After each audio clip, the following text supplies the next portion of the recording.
In November, President Ferdinand Marcos Jr. met his Chinese counterpart, paramount leader Xi Jinping.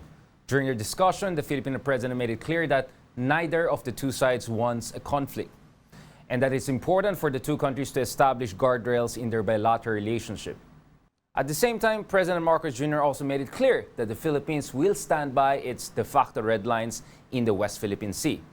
In fact, President Marcos Jr. visited the Indo-Pacific Command in Hawaii not long after attending the Asia-Pacific Economic Cooperation and meeting the Chinese leader in San Francisco. By all means, President Marcos Jr. is making sure that we maintain communication channels with China and that unintended conflicts and escalation is avoided as much as possible.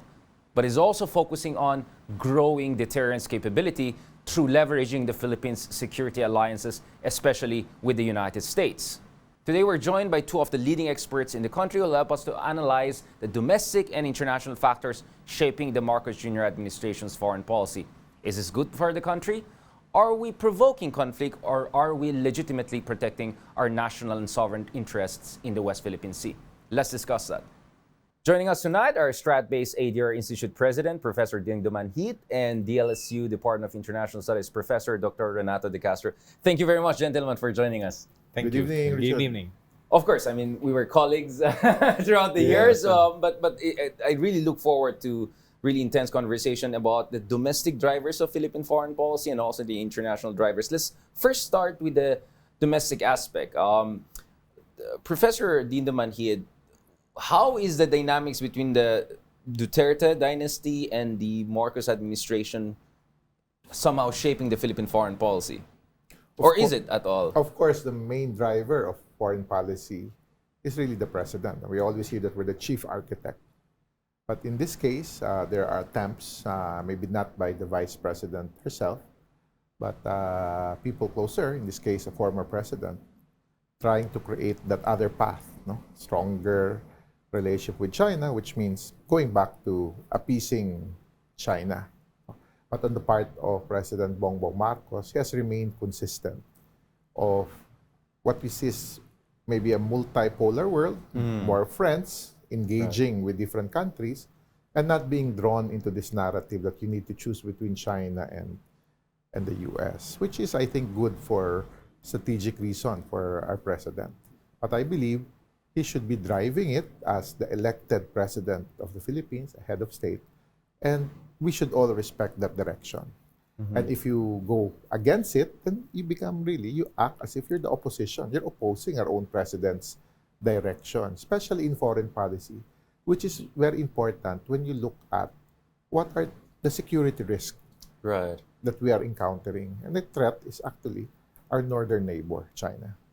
Professor Manhit, I mean, it's not like there haven't been more or less explicit efforts by the Duterte camp and some of the more China-friendly camps in the Philippines to somehow challenge. I mean, how do we explain President Duterte showing up suddenly in China without any coordination with the Department of Foreign Affairs? Or I don't know, some would even make issue out of the fact that the vice president, the daughter of former president, would deliver addresses in Mandarin. And former President Arroyo reportedly also expressing her discontent with the direction of the Philippine foreign policy in a sense that it's supposedly a bit provocative towards China. I mean, we're hearing all of these reports and sometimes it's quite there in the open. Isn't this challenging the president? It is challenging the president, and as if there is a coalition of these forces against President Bongbong Marcos. And for me, I would like them to continue and to see, at the end of the day, governments and political leaders exist for their constituency. Right. And then let us see where the Filipino people are. It's quite clear where the Filipino people stand on this issue. Can we talk about that? Because your institute has overseen a lot of, in collaboration with Pulse Asia, the leading survey agencies, a number of surveys which I found very useful throughout the years. But what are the latest surveys telling us? When the new government came in, it even hit 90%. 9 out of 10 Filipinos would like us to assert our rights, maritime rights, and our territorial integrity vis-a-vis China. And I think the government of Marcos saw it, the administration, so they followed that pathway because they have their own surveys. Right. And that remained consistent. Of course, it went down a little, 70, 80%. But in a survey that which I will share in the next few days, and also was shared by Pulse Asia, I think, a few weeks back, Right. is even in terms of economics, Right. not only defense, but even economic security, because President Marcos relates national security with economic Right. security. Again, 8 out of 10 Filipinos would not like us to engage with China. You mean in But terms of sensitive investments in our critical infrastructure, technology? So they see consistently, it's the Interesting. US, Japan, Australia, EU, Canada, UK. So those are the countries that continue to dominate the top of mind of Filipinos, both in the security space and even in the economic space. And we're running again this December. So Right. we'll see. But I think it remains consistent. It's always between 8 to 9. Right. So So it's still a super majority. it is a super That's majority. huge, yeah. That's why for me it's good publicly. We know where the Duterte government stands, where the Duterte family stands, where their ally Gloria Macapagal-Arroyo stands. So at least you give the public a choice. Right. Is it the path of President Bongbong Marcos, or we go back to the path of Duterte? Right. And maybe the daughter is the heir to that policy direction. And I hope we know where the Philippines is, and we can remain consistent with it, considering there's so much disinformation, twisting on issues. Right. We hear of think tanks being created out of nowhere and suddenly showing up in Experts shows, out of nowhere. forums, Yeah. experts, diba? You know, it took us some years of study and to say these things. But these people, we cannot really name what their background was, because you get That's why we surprised. become geopolitical Yeah. experts Geopolitical Yeah, without yeah. knowing what is geopolitics. Yeah, so at least there could be a clean break. Also Right. gives us a clean option. Right. So Is this some a path of- transparency Yeah. in terms of the options ahead, no? Yeah, but at least before, President Duterte was using some of his support, even twisting the facts that he stood up against China. Right. But now, I think it was forced by his friends, by his sponsors, to make a stand. And it seems that the daughter even followed, Right. delivering a speech in Mandarin. Right. Or former ally, or a continuing ally, Gloria Macapagal-Arroyo. So at least they're there, and we'll see where the rest of the political leadership on the other side and their supporters, how will they move forward? Thank you. Professor De Castro, I mean, are you surprised by the turn of Philippine foreign policy under President Marcos Jr.? The context of that is, of course, last year, if you look at the elections, a lot of commentary.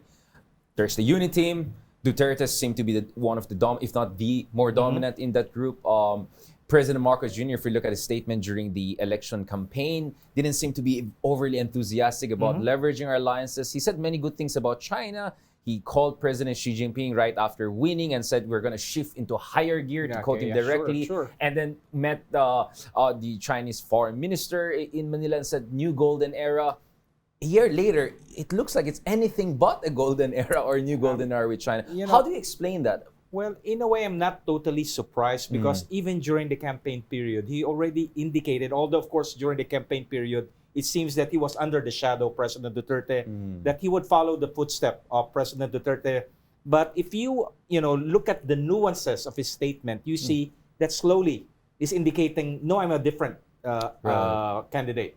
First, during the debate, he said that it's important to maintain a very good economic relations with China, but then he said, we cannot simply take for granted. I'm paraphrasing the term he used. We cannot simply take for granted the United States. The United States is still very important. So at that point in time, he's really opting for a balance. Right. Ensuring close economic relation with China, recognizing the fact that China is an economic power to reckon with. But of course, we could not simply drop the United States as a hot potato. Something probably that he realized that was the main problem of President Duterte. Because if you drop the U.S. equation there, China simply would take you for granted. And I believe this is something that China adopted, vis-a-vis President Duterte, despite his appeasement approach. Because from the perspective of China, we have this person inside our bag. So he's basically, saying all the right things, accepting our investment, making the country open to, the Belt and Road Initiative. So we have him. So there's simply no need for, to be consider him a problem. So he, President candidate Bongbong Marcos at the time realized, no, you cannot simply drop the United States. You need to leverage our alliance with the United States so that China would take you seriously, not simply take you for granted. Of course, the other element there that he realized is that despite the Duterte's administration appeasement policy, from the perspective of the Chinese Coast Guard, from the perspective of the Chinese Maritime Militia, and of course, from the perspective of the People's Liberation Army's Navy, it's business as usual. Their goal, of course, is to affect its expansion.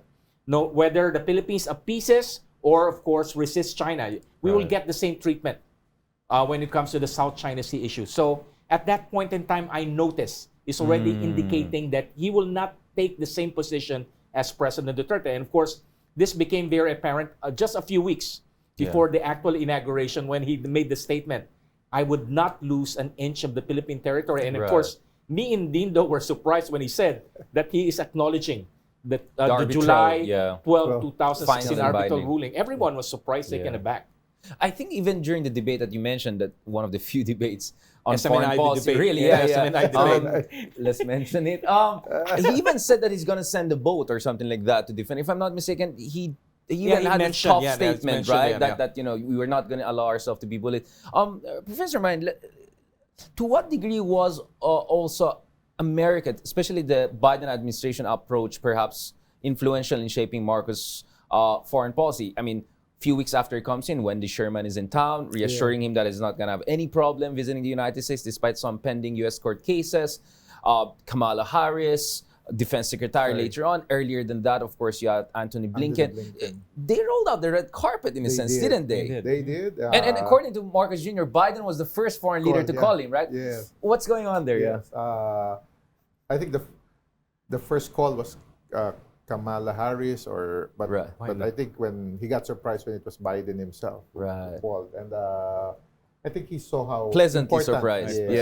How important they see his administration, and I think he reciprocated it with his own statements, acknowledging the arbitral award, which the U.S. has been waiting for from a Philippine president since 2016. I remember engagement with leadership of the U.S. government telling individuals like me that how can we stand up for you if your own president is not going to stand up, acknowledging the ruling.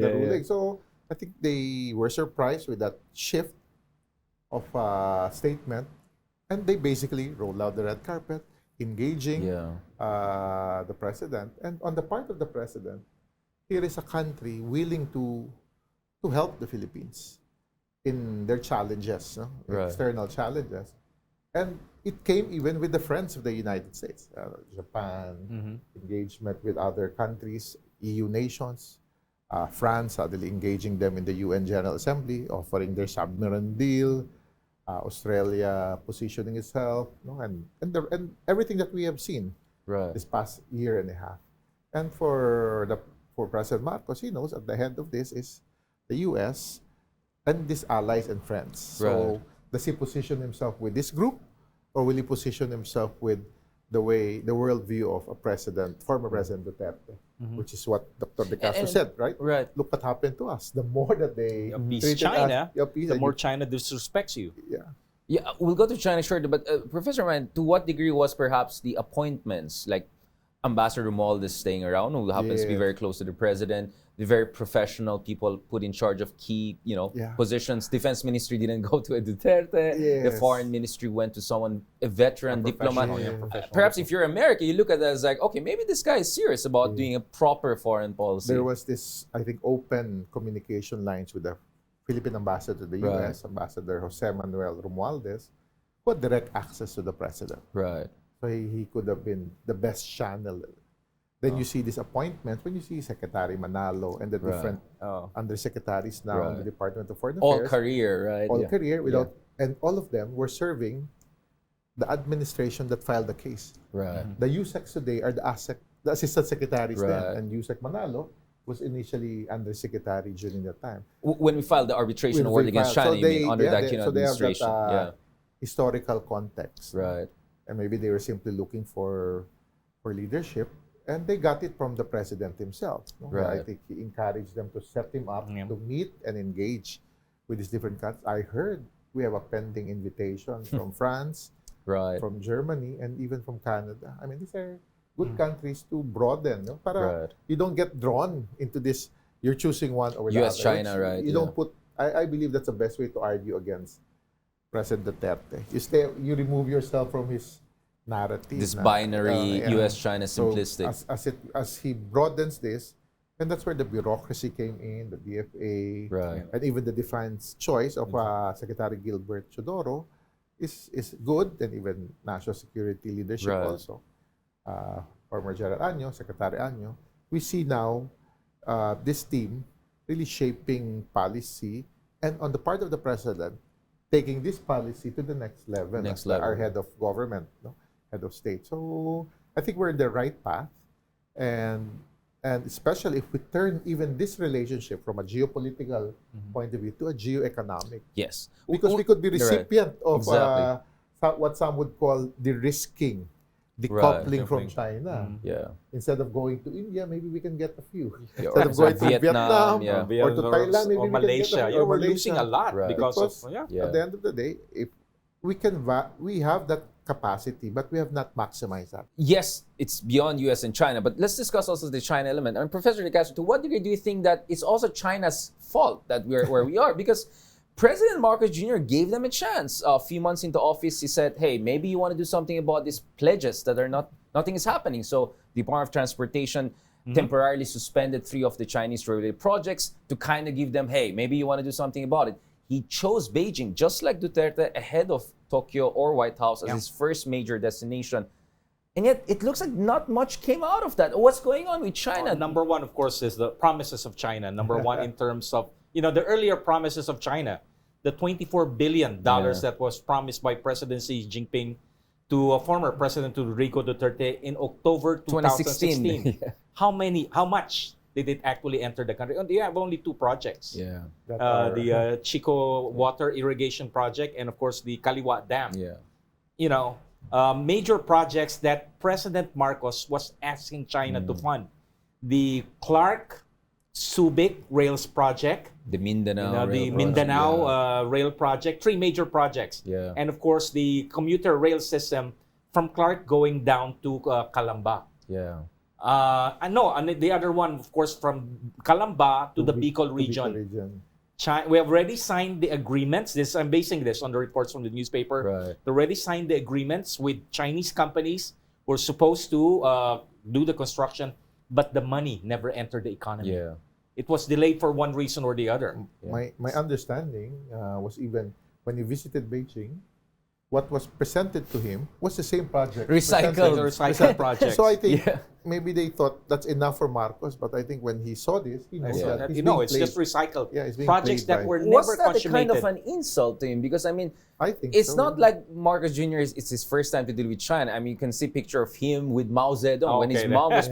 You can see he was with his dad. I think they had a 1-week visit. His was just two days. I think he brought hundreds of businessmen, and then if you look at the final communique that came out, joint statement, really not much was offered by China on any issue. What do you think is going on there, Professor De Castro? Number one, did I they think, take of him for course, granted? Yeah. the Chinese are also watching him. Probably they also saw the signals. This might not really follow the footstep of President Duterte. And the other element there, of course, is you have also to factor in what the Chinese Coast Guard, Maritime Militia, and of course the Navy were doing. Now, while he Right. was in Beijing, you have a series of harassment that was done by the Chinese Coast Guard against some personnel of the Philippine Navy when they were retrieving the debris Right. from the Chinese rocket. Then the message were coming. This is happening in the South China Sea on the ground. Yet in Beijing, he was being reassured by President Xi Jinping that we will manage this issue. So there seems to be a disconnect to what the Chinese were saying in Beijing and what the Chinese were doing in the South China Sea. Right. That's a constant rhetoric that we hear from the Vietnamese, from the Indians. I just came from Right, India, yeah. and even from the Americans. You always have to see what the Chinese Are are doing. saying Yeah. and what the Chinese are doing, because there's always a gap, a difference to what they say and what they do. And this is something probably that President Marcos realized early on in his term. I mean, it's not like China gave even Duterte much, right? After everything that President Duterte did. That's Yes. we I should, call it pledge trap, not Pledge even trap, yeah, debt that trap. is. Yeah. we should really learn from that experience. Yeah. Remember how President Duterte, I think October of 2016, simply said, "I'm ready to drop our relation with the U.S. US, Can you I'm imagine? separating Russia and China. Here And I come. China, because we will establish a new order." Yeah. Or is it our own former president not really understanding Yeah, the complexity of international international? relations. Maybe Yeah. because we expected too much from him, and he thought he was playing into this level without realizing he was the one being. So he fell for the sweet talk, perhaps. Yeah. For the sweet talk. Yeah. Which for me, I hope it was a lesson learned. But Yeah. to see him having a picture with Xi Jinping after this aggressiveness of China, Yeah. after this continuous coercion of China and disrespecting, I said, can you imagine? That's a disrespect to a sitting president. You will meet because you were in Hong Kong and you got called. I mean, all these Yeah. things. There was a reason for that picture to come out, to say that maybe for me, the mistake of China is thinking that President Duterte is more popular than Marcos, which my data doesn't really show. Can we talk about that? Because Yes, because how is China getting it wrong based on actual data, not Because- impressions? Yeah. I have these two bases. Now, number one, a sitting president with a mandate always gets the benefit. So the popularity of Sara Duterte as a supporter of Marcos, she gets a benefit also. But a lot of people misunderstand it as if they have their own power base. So the best way to look at it is when they both lost some support. Right. So they're basically within a margin of error. Sara Duterte and Bongbong Marcos. And you're saying they're joined by the hip. I mean, this is part of the Yes. same package. Yeah. But with Sara Duterte, the reason why she continues to have high mark is she's hitting 90% in Mindanao. Yes. Which is actually, I couldn't say it's statistically improbable, but that's too high within the context. That means your base is simply Mindanao. Yeah. But Luzon defines the Philippines, no matter what they say. Imperial Manila. Yeah, not really, but the reality That's of the the center. population. Yeah. The population. So, and Marcos, if he can regain strength in Luzon, will pull away. Yeah. So that this thinking that Duterte is still strong, because Duterte is still strong because the propaganda machine continues to push their Grind agenda. on, yeah. But on the issue of China, the propaganda machine has not succeeded through the years. So for me, if he defines himself as the one speaking in behalf of Chinese interests, the Duterte brand will have some effect. Well, I mean, it's not like Duterte was a very preferred vice presidential candidate even, right? I mean, he was popular when he was in power. But remember, towards the end, surveys showed that even as a vice presidential Yeah. candidate, he was not that strong. So, He was so I not think that China strong. thinks that he's still retaining that power and influence. I think they're Yeah. talking to the same people that they talked to then.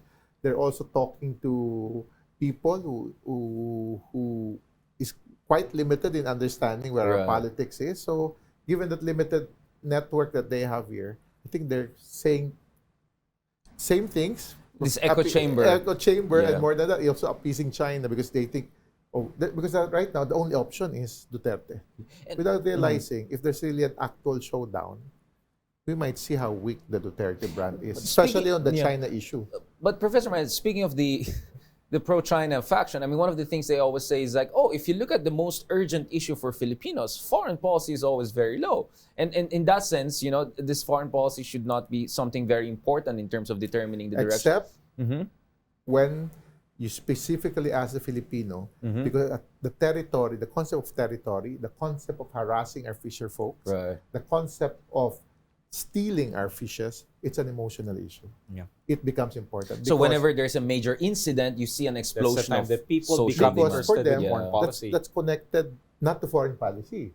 It's connected to the livelihood of the Livelihood. people. The which is an urgent a national gut issue. gut So, issue. so food security and food inflation can be somehow But related. because Yeah. in our survey December of last year, when we asked Right. why should we assert our rights, national sovereignty is number 3. First is protection of Interesting. fisher folks. Number 2 is protecting our fishing resources. Right. So for the Filipinos, this is ours. Right. So anyone who says that, especially if it's being said by a Filipino think tanker or propagandist of China, they don't really understand the Filipino people. Because they simply mount the same argument just to weaken the resolve of maybe the Marcoses that this is a non-issue. Don't jump into foreign policy. It's not as important. But how I do we think the explain Marcoses Marcos? I'm sorry, but how do we explain Duterte's popularity in spite of the fact that he was against the grain when it comes to 70% of Filipinos believe Duterte fought China. So, okay, so it's a misperception. Misperception. I see what you're saying, yeah. And that was the date of June 2022. Right. Because in the last 6 months of Duterte, when He he was kinda building changed, when he yeah. was building his Duterte legacy, remember, I told my Secretary of Foreign Affairs not to sign that. But that's the other way around. It was Locsin who said, I will not sign that because that could be considered treason. I mean, to sign The joint development. Yeah. So suddenly you hear his government talking about they never lost a territory. So they were reinventing themselves because at the end of the day, they were dealing with history. That's why for me, it's good that he's coming out now. His true Right. self. Because his true self now, it does not have the support of the government, the propaganda machine of government. So let's see if he will be identified as really not only appeasing China, but becoming even a spokesperson of Chinese interests, which goes against the interest of the Filipino people. Professor De Castro, let's go back to this. I mean, one of the interesting things with the Duterte administration was that a lot of times the president would say something, but the Secretary of Foreign Affairs, at least the third one, the defense minister, quite was so. Can we even talk about a Duterte policy when there was clearly this incongruence? Not You to have, mention, of course, for example, Right. I focus on the military. or The that, military, yeah. of course, has always been skeptical and cynical regarding his policy. When he announced, of course, number one, that he was separating from China from October, when he came back, the former Secretary of National Defense, Secretary Lorenzana, along with key officials of the Armed Forces of the Philippines, asked him, "Sir, what do you mean by separating from the United States?" So Duterte was, of course, taken aback that the military took a very strong position. Second point, President Duterte said, because he wanted to appease China, we have to basically reorient the modernization of the Armed Forces of the Philippines away from external territorial defense to internal security. Again, the military was not very happy with this announcement. The third one, also happening during that period when he said, after you have the conduct, was it Karat? 2016? Right. He said no more military exercises with the United States. This was early October. Yeah. And he wanted the military to ask the Americans who were stationed in Mindanao to leave. Then, of course, when President Duterte realized the military, the Department of National Defense, and some key diplomats in the Department of Foreign Affairs were not very happy. I still remember this. I was in the United States when it happened. In November 8th, he said, military exercises would continue, except, of course, that those with combat scenarios. Yeah. But Even Balikatan had to be Balikatan. retrofitted for a while, joint patrols. Is it even correct to say that there was an appeasement strategy in the sense that maybe that's what one person wanted, but whether he was really in a position to pull it off? it's you another matter. Exactly. It's So, another matter. so you could say attempted appeasement by certain sections. By, of course, the president and some of his key economic advisors, but even some of his key economic advisors, like, for example, former Secretary Dominguez. Right. And the NEDA, National Pernia, was Secretary saying Pernia. Chinese money was not entering the economy. Yeah. Pernia was very explicit. This was November And he scrutinized. 2019. He said, Before the pandemic. That's what, Yeah. before the Pandemic. pandemic. we have gotten used to the Japanese way and Japanese and Korean way of providing ODA because they really give you the money.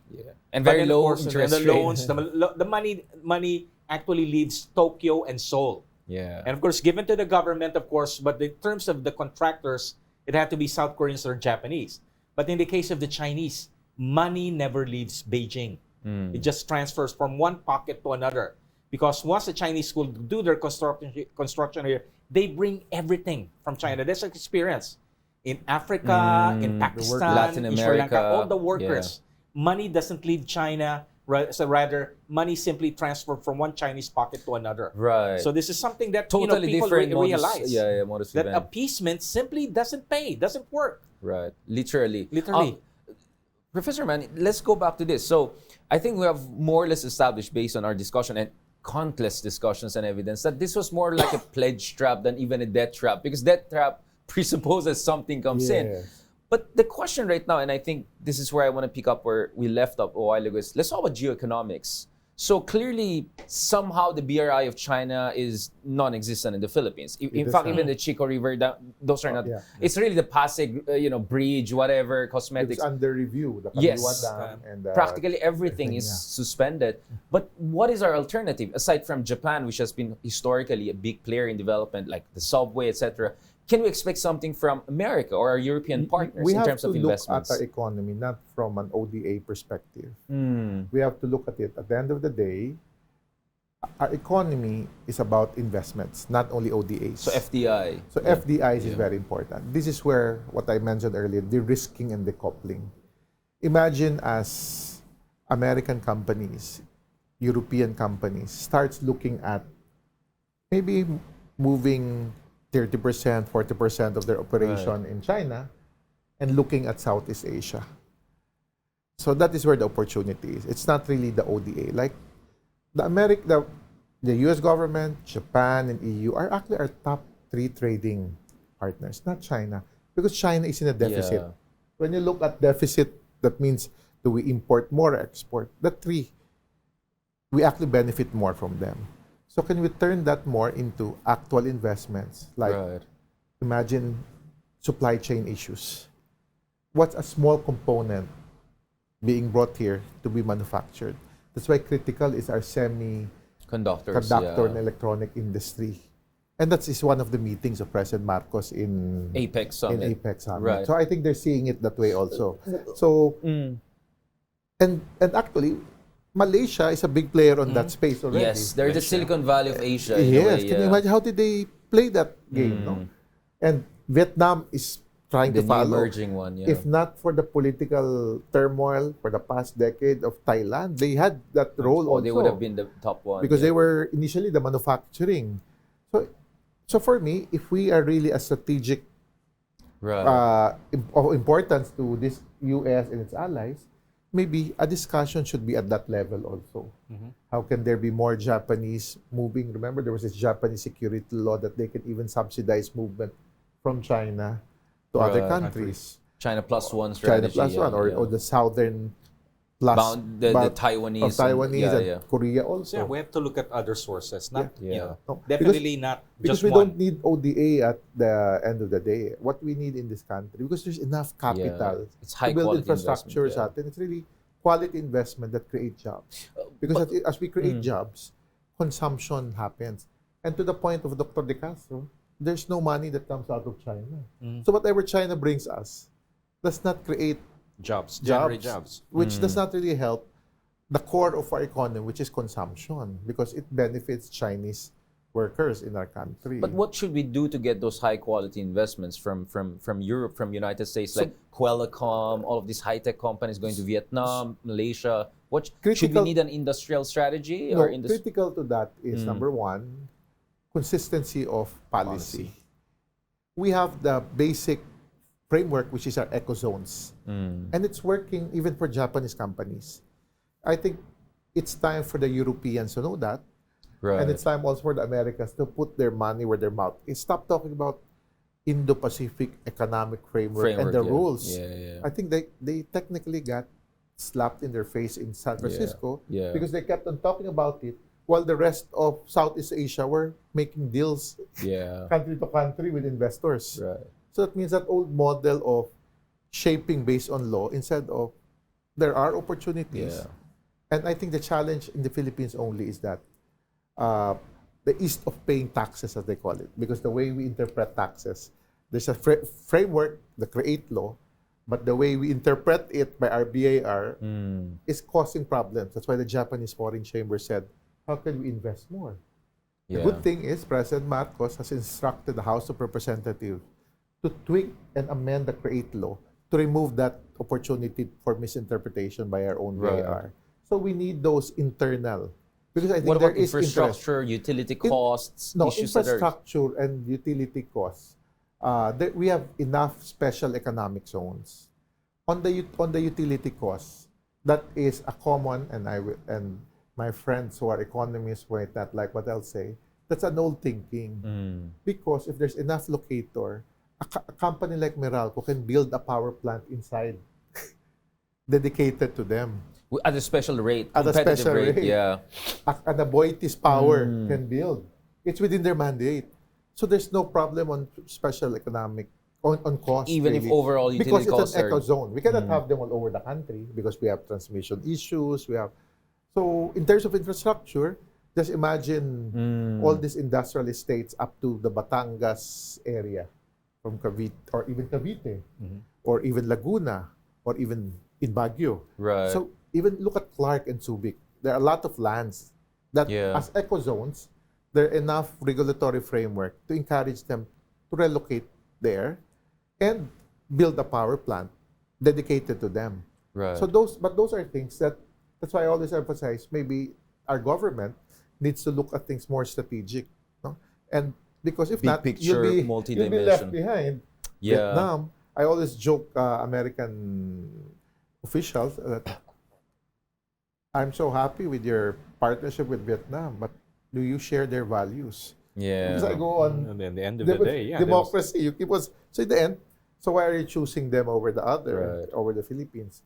No, so it's time for also on the part of the U.S. No? To do their part To also. their- to do their part. put Because their they- money where their mouth Yeah. is. Yes, because you cannot keep on talking about rules. That's a good point, Like yeah. the IPEF, it's all about rules Yeah. in Indo-Pacific Economic framework, yeah. Instead of, it's about investment Right. here and there. No? I mean, President Biden, they have a special trade mission, suppose, in the Philippines. Like, Yes.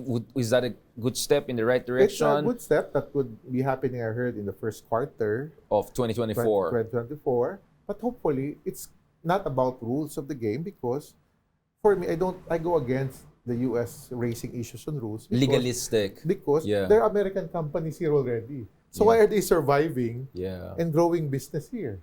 Why are the support services of ICT companies already here? Yeah. So why do they find our rules good, Yeah. but these new players coming in?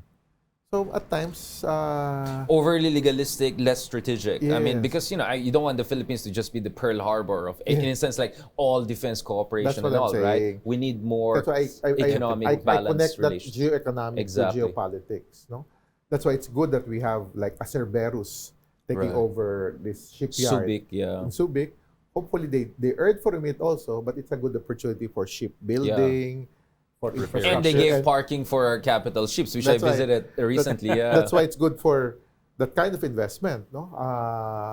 And now I heard they're looking for gas depot around the country also to Right. support their investment. So it's the private companies who Correct. will drive this American positioning here. This geoeconomic integration. Geoeconomic. A good point raised on the Subic issue, because the concern we had with Subic was some Chinese companies, potentially one of them involved in Sri Lanka, was bidding for it. So what happened is that there was an effort by at least 3 partner nations, Australia, Japan, Venom, US, yes. together with the Philippine government, because you don't want China inside your critical infrastructure, Sure, right? That's yeah. a serious. How serious is that problem when it comes to Chinese Well, that's investments? serious. They attempted that, of course, also in Subic, Grande Island. Yeah. Then at Fuga Fuga. Yes. Island. It Near was Taiwan, And yeah. it's the Philippine military who basically said no. Yeah. So we have to give credit for the military for watching, trying to, in a way, have a second look at this, Chinese investment project. Also in the same case of what happened in Cavite City, where the Right. Chinese company was supposed to build,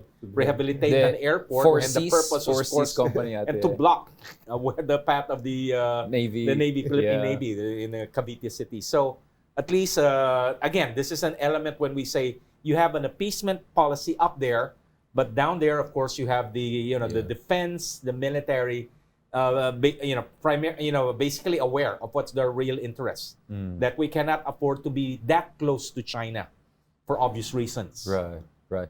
Now, in the last part of our discussion, let's go to the South China Sea, because it's quite an urgent situation, right? I mean, Yeah. you can look at multiple ticking time bombs there. Obviously, the longer-term issue of energy security in the Reed Bank, the fisheries issue in the Panatec Shoal, but obviously, our biggest concern, I think, right now, and this is the context of President Marcos visiting the Indo-PACOM in Hawaii, Yes. is Second Thomas Shoal. Can I get your views one by one, gentlemen? What do you think should be done on the Second Thomas Shoal issue? Is this about us drawing the line to China, say, you're not going to bully us by just threatening us. We're going to hold our ground. Or maybe we should be a little bit careful about how we message this, work with ASEAN. How do you think? We should draw a line and make the most of all these announcements of trilaterals. I mean, this is the time for this nation saying we are ready to have trilaterals, quadrilateral actions. By simply saying, why don't we do joint patrols in this area? Right. I mean, I don't think there will be actions. You know, we don't need help by watching from above. They always say, oh, we're there, but we have airplanes there. What we need is for them here. No? And not only the US, Japan, Australia, or all this discussion on trilateral engagement. But we have to draw a line. Yeah. It's quite clear this is ours based on international law. And for our friends, allies, strategic partners, they're saying they believe that this is ours also. So why don't they, instead of military exercises alone, really put a stand and say, we're ready to patrol this and protect Second Thomas Shoal. And while we're doing that also, maybe, how do we beef up that? Because at the end of the day, I think from the calculation of China, they see it falling apart. So they will suddenly take over. Yeah. So if we can continue to build that up while engaging other countries to be there with us at this moment, then we can, it's a most important posturing for asserting what is ours. Professor De Castro, what is your assessment? Well, what I think, should be again, done it's there? a matter of strategy. Number one, we have to draw the line. We will continue resupplying the garrison on board the BRP Sierra Madre. We have to consider possibility that instead of those commissioned Philippine Navy ship, we start really sending fast boats. You know, we just acquired Cyclone class. That could be used for. It has a speed to basically outrun those Chinese Coast Guard vessels. They're sturdy. We can consider using them as supply vessels. I think the reason why prefer to use those Philippine Navy commission ship is try to basically send a message to China that we don't want to escalate. But, we're giving the Chinese basically the initiative to escalate the issue. So they're basically dictating the tempo. Then, of course, the other element that raised by Dindo Manhit is, of course, we think in terms of bringing in our ally or even our security partners in terms of, providing a convoy, not only, guided by the Philippine Coast Guard. We have to consider possibly getting the U.S. Coast Guard involved and even the Japanese Coast Guard involved in a joint operation. Right. Then in the long run, we have to replace that ship with a more permanent structure. And of course, this would entail securing that area. And that's where, of course, again, we would have to rely on our ally and security partners. So the key point here is we should never give the Chinese the what I would call the initiative to escalate the issue. We have to basically take our own initiative. So also some tactical adjustments. Last point, because yes, this is not just U.S. and China, right? President Marcos Jr. talked about a network of partners and allies. How important is that? We had guest ambassador of France, UK, and all of that to discuss this. Is there a viable way when the Philippines can work with a whole range of different countries to protect its interests and not necessarily be just confined to the U.S.-Philippine bilateral relationship, realistically? It's consistent where these countries, I think you're referring to some European countries, neighbors like Japan, Australia, Canada, even New Zealand, they're consistent with where they stand on a rules-based system. And in this part of the world, in this conflict within us and China with regards to our territory, it's clear where they stand. So I think the president should continue to harness and encourage stronger engagement with this, and also could lead to maybe partnership.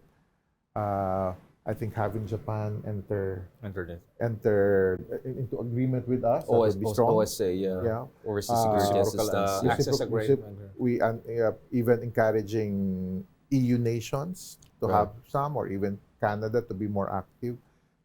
Because at the end of the day, when the world sees how come these countries are with the Philippines, maybe it's a way also to deter China, to be a good global nation. I don't know if it will happen. Cross our fingers and hope. Of course, it might not happen, but you give him. We should try. Try. Why? They're all here, so why? What makes your view of the world different from the rest of these nations who shape the world economy? On the front line. who are risking to this in this with this archipelagic nation like the Philippines. Maybe they see something and they saw it. They stood up for us. In terms of when we filed the case, they're with us now as we assert, and especially if they position their ships here in this part of the world, just helping us assert our rights, then hopefully China is deterred to take more aggressive action. Professor De I think Castro? again, my point is, we have to take the initiative. I can hear this voice. If we, for example, when Prime Minister Kishida visited Manila, there were some voice saying this will cause tension. This will cause, China to be Gaslighting us, That's essentially. the point. Yeah. For the first place, it's China that has generated this tension by, of course, affecting its massive, its expansion. This is something that Filipinos have to understand. The issue with the South China Sea is not a simple territorial issue. It's about China's maritime expansion. I'm using the term used by Secretary Gibot Teodoro. He used a Filipino Right. term, pananakop. Right. So what we're confronted is Chinese maritime expansion. So we have to stand up on our grounds. So we have to take this initiative. We should not be concerned about how China would feel if we stand on our ground.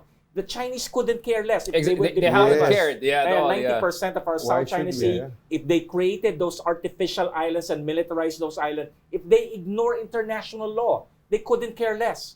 So we should have to, of course, adopt that position, of course, short of actually triggering a major conflict. So again, this is a matter of standing in our line, drawing the line, Right. defending what we believe is ours, with an hope, of course, with an expectation and hope that this will not trigger a major conflict. And perhaps the Philippines could be kind of a linchpin state, right? It looks like, as an increasingly vibrant democracy standing up to China, I think it also can become kind of a pivot for different But at the countries same coming time, we together. also need to strengthen what the Chinese would call comprehensive power, starting with our economy. Right. As a full-fledged middle power. Yeah. Middle power. Again, Exactly. it's also a We should matter of thinking. we should the be Philippines, thinking that way. We Yeah. are not a small power. The Philippines is a middle power. Right. Although we don't have the military capability Yet. or that comprehensive power, but at this point in time, it's our goal, our ambition to become a middle power in the Indo-Pacific region. And we have to have the right mentality for that. Thank you very much. Yes, the mentality is important. Exactly, the Starting mentality, point is, which is yeah. why we're having this conversation, right? Because the whole point of this conversation is to make people realize we're not just captives to the whims of other powers. We're not a small power. We have our own agency and We're a autonomy. middle power. Exactly. Yeah. Thank you very much, Professor De Castro. Thank It's you very a much, Professor pleasure and Dindo. honor to be Thank you with for a former being a guest. colleague in this program. Pleasure, pleasure. Thank you, Thank you very Okay. much, sir. Pleasure. Okay. Catch us again next week here on One News. You can also check out the long conversation on Spotify, YouTube, and Google Podcasts. I'm Richard Hidarian, and that was The View from Manila. We're One News, all sides, all the time.